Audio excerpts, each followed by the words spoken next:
Now, Eyewitness Sports.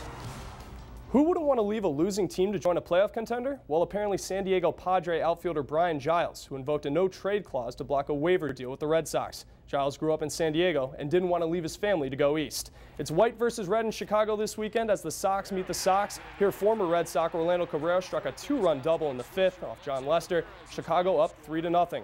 White Sox starter Mark Burley, he was pretty good tonight. Just one run allowed over 7+ innings, 8 strikeouts.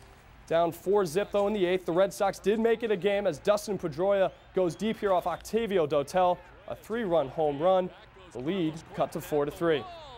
But the White Sox added a 5th run as Carlos Quentin's 31st home run of the year, and then big bad Bobby Jenks comes in the 9th. Chicago wins it 5-3. Lester falls to 10-4 on the year, his first loss since late May. The Mets opened an important 3-game series against the Marlins at Shea tonight. Just a half game separated the two teams in the ultra-tight NL East race. Former Mets great Ralph Kiner and Mr. Met counting down the games until the final one at Shea Stadium. Bottom of the first, Mets jump out front. Yesterday's hero David Wright smashes a 2-run shot to left, his 22nd long ball of the season. Starter Oliver Perez was sharp tonight. Here he gets Ricky Nolasco swinging to end the threat. Perez went 7 innings, gave up just 2 hits, and struck out 8. A little insurance in the 4th, Carlos Delgado a solo shot to left center, his 24th of the season. And then it's up to the Mets' shaky bullpen in the 9th. 2 men out, Dan Uggla drives it to center, but Carlos Beltran makes a nice sliding catch to end the game. Mets win it 3-0. The Mets are now just 1 game behind in the NL East. The Defenders split their doubleheader with Portland today. They won game 1 1-0, but then lost game 2 7-5. The Rockcats on the road in Bowie, they lose by the final score of 10-1.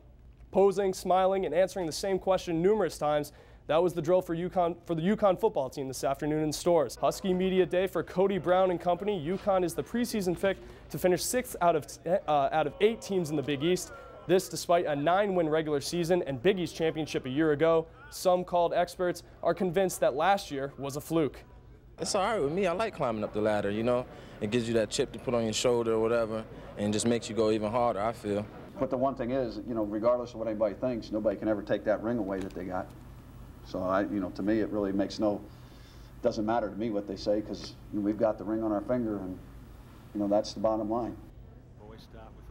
Phil Mickelson was in serious contention early in the second round of the PGA Championship, but ended up falling to +3, 4 shots off the lead. This guy was in contention all day. Jeev Milka Singh with the long shot for birdie. He sits at +2. Sergio Garcia also hovering at the top of the leaderboard with the long putt for par.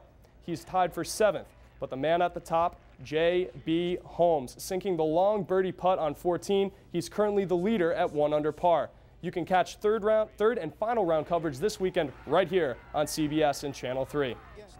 The Shelton National All-Stars are just a win away from going to the Little League World Series. It all comes down to tomorrow's 2 p.m. regional final game in Bristol versus Manchester, New Hampshire. Shelton is the big favorite, a perfect 5-0 at the regional, having outscored opponents 46-1. Cut by the Jets to make room for Brett Favre, Chad Pennington will be the starting quarterback in Miami this year, signing a 2-year deal with the Dolphins worth $11.5 million. That'll do it for sports. I'm Chris Stewart, Channel 3 Eyewitness News.